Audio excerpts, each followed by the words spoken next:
Come on in, see our house.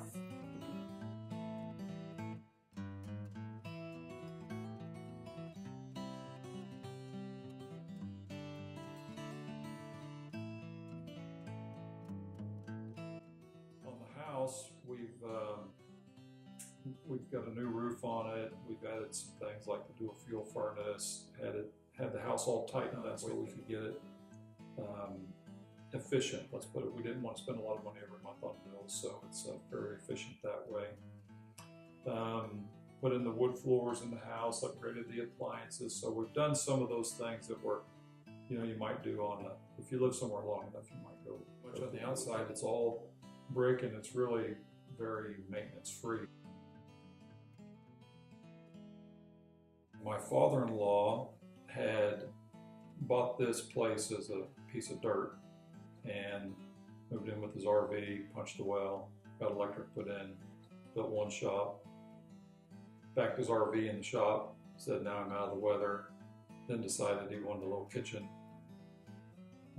out in the shop so he didn't have to cook in the RV. So that started the shop apartment. Then he said, well, it'd be nice to have a bedroom out there too. And started that, and then they finished that out. Then he built the other building, then they eventually built the house. So when we moved out here, my father-in-law said, well, you can just live in the apartment until you find a place. I said, okay. So we moved up all of our stuff and loaded that shop with all of our furniture. And Kenda and I and our two high school age boys moved into the shop apartment. And so I was an outside sales guy, so I was partly working from home. Kenda's homeschooling the boys, so it was snug. And we lived there I was there for about 9 months. They came up a couple months afterwards.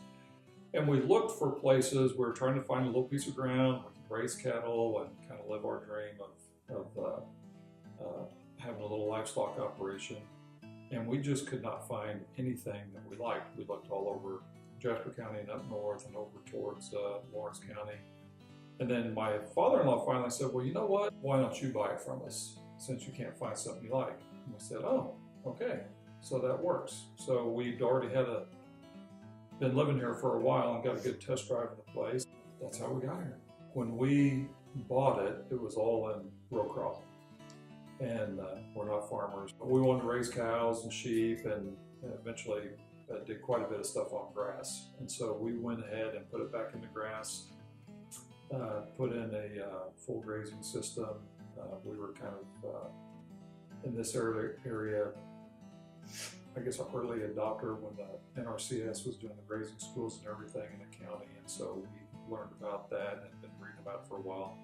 So we put in the grazing system, put water tanks throughout the place that they're piped off the well to get animals out of the pond.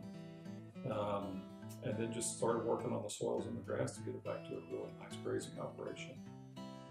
Generally you see the kids that grow up in the country they just tend to have a little more common sense, a little, they got a good work ethic because you got to work, you got to get stuff done, and you just don't, there's just things to do. And so for me, watching the kids get to experience that, they got to learn how to ride their horses. They got to learn how to break their horses. They got broken by their horses. They rode their four-wheelers all over the place. They worked building fence all day long, and then when I got home from work, we'd build fence for another 3 hours till dark. And so just kind of watching them get to experience all of this and grow up with it, that was probably the best thing for me. And watching the kids probably, well, we milked for a while. We have a micro dairy on the farm. And teaching them how to milk and teaching them how to process chickens was pretty funny. Yeah. One time we did everything. We did grass-fed raw milk and broilers on pasture and eggs, and we did all that. We had, I'd say, a little farm store here. And a lot of people came out. So the boys got to learn a lot, and they got really good at it. So I'm sure there's, like all kids, they probably don't have the fondest memories of milking at 4:30 in the morning, but it was fun to watch them go through that.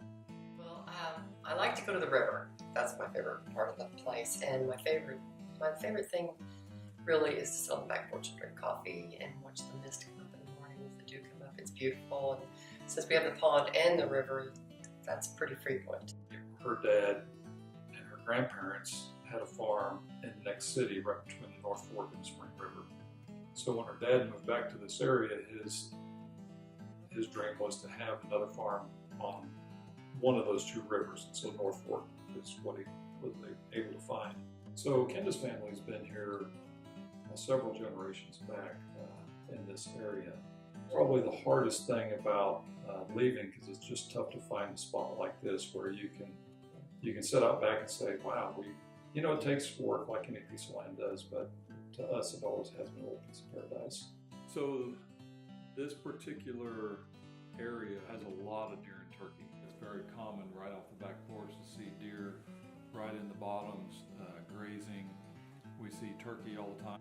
There's a good migration path from the back of our place up across baseline. On the back side of the river, we've got about 15 or 20 acres on the back side, and then there's another couple hundred acres that the neighbor has of pure timber. So there's just a lot of wildlife in there. Whatever kind of wildlife you want, beavers or coons, or of course we have possums like everybody else does too. We've just got all kinds of wildlife. It's a hunter's dream area.